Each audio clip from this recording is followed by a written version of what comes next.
KPCC സമ്പൂർണ്ണ പുനഃസംഘടന വേണമെന്ന ആവശ്യത്തിൽ തർക്കം. തീരുമാനമെടുക്കാനാകാതെ പുതിയ കെ.പി.സി.സി അധ്യക്ഷൻ സണ്ണി ജോസഫ് സമ്മർദ്ദത്തിൽ. പഴയ ഭാരവാഹികളെ മാറ്റില്ലെന്ന സൂചനയിൽ നേതാക്കൾക്കിടയിൽ കടുത്ത അമർഷം. അതേസമയം പുനഃസംഘടനയിൽ ചർച്ചകൾ ആരംഭിച്ചെന്ന് സണ്ണി ജോസഫ് പറഞ്ഞു. രമേശ് ചെന്നിത്തല, വി.എം. സുധീരൻ, മുല്ലപ്പള്ളി രാമചന്ദ്രൻ തുടങ്ങിയവർ കെ.പി.സി.സി അധ്യക്ഷന്മാരായപ്പോൾ പഴയ ഭാരവാഹികളെ മുഴുവൻ മാറ്റി സമ്പൂർണ്ണ പുനഃസംഘടന നടത്തി. എന്നാൽ സണ്ണി ജോസഫ് ചുമതല ഏറ്റെടുത്തതോടെ കാര്യങ്ങൾ മാറി. പഴയ നേതാക്കളെ മുഴുവൻ മാറ്റാനാകില്ലെന്നാണ് പുതിയ നിലപാട്. ഇക്കാര്യത്തിൽ സണ്ണി ജോസഫിന് പിന്നിൽ വലിയ സമ്മർദ്ദമുണ്ടെന്നാണ് വിവരം. 4 വർഷമായി സുധാകരൻ കമ്മിറ്റിയിൽ തുടരുന്ന ഭാരവാഹികളുമായി മുന്നോട്ടു പോകാൻ പുതിയ നേതൃത്വം ധാരണയായെന്നാണ് സൂചന.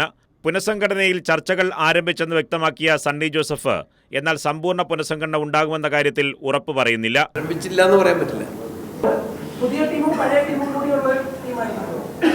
അങ്ങനെ ടീമില്ല, കോൺഗ്രസ് ടീം. മുഖ്യമന്ത്രി മാറിയ മന്ത്രിമാരെല്ലാവരും, പക്ഷെ അങ്ങനെ പാർട്ടിക്കില്ല. എന്നാൽ ആവശ്യമായ മാറ്റങ്ങൾ പാർട്ടിയെ ശക്തിപ്പെടുത്താനുള്ള നടപടികൾ പിന്നെ എന്തിനാ ആരംഭിക്കാതിരിക്കുന്നത്. രമേശ് ചെന്നിത്തല, വി.എം. സുധീരൻ, മുല്ലപ്പള്ളി രാമചന്ദ്രൻ തുടങ്ങിയവർ കെ.പി.സി.സി അധ്യക്ഷന്മാരായിരിക്കെ ഡി.സി.സി പ്രസിഡന്റുമാരും കെ.പി.സി.സി ഭാരവാഹികളുമായിരുന്ന ഒരു വലിയ നിരയ്ക്ക് 5 വർഷത്തിലധികമായി ഒരു പദവിയും ഇല്ല. ഇവർ മുഴുവൻ പേരും നിരാശരുമാണ്. സുധാകരനെ മാറ്റാൻ വാശി പിടിച്ചവർ പുതിയ പദവിയിലെത്തിയപ്പോൾ തങ്ങളുടെ കാര്യം മറന്നുവെന്നാണ് നേതാക്കൾ പറയുന്നത്. മാത്രമല്ല, താരതമ്യേന ജൂനിയർമാരായ ഷാഫി പറമ്പിലും വിഷ്ണുനാഥും വർക്കിംഗ് പ്രസിഡന്റ് പദവിയിൽ എത്തിയതോടെ ഇനി മുതിർന്ന നേതാക്കളുടെ സാധ്യതയും അടഞ്ഞു. M. Hassan, Benny Behanan, K C. Joseph, Thiruvanchoor Radhakrishnan, Kodikunnil Suresh, Pandalam Sudhakaran, Cherian Philip, Rajmohan Unnithan, M K. Raghavan, T N. Prathapan, V S. Sivakumar, T. Siddique, Dean Kuriakose, Mathew Kuzhalnadan, Hibi Eden തുടങ്ങിയ നേതാക്കൾ ഇപ്പോൾ പദവിക്ക് പുറത്താണ്.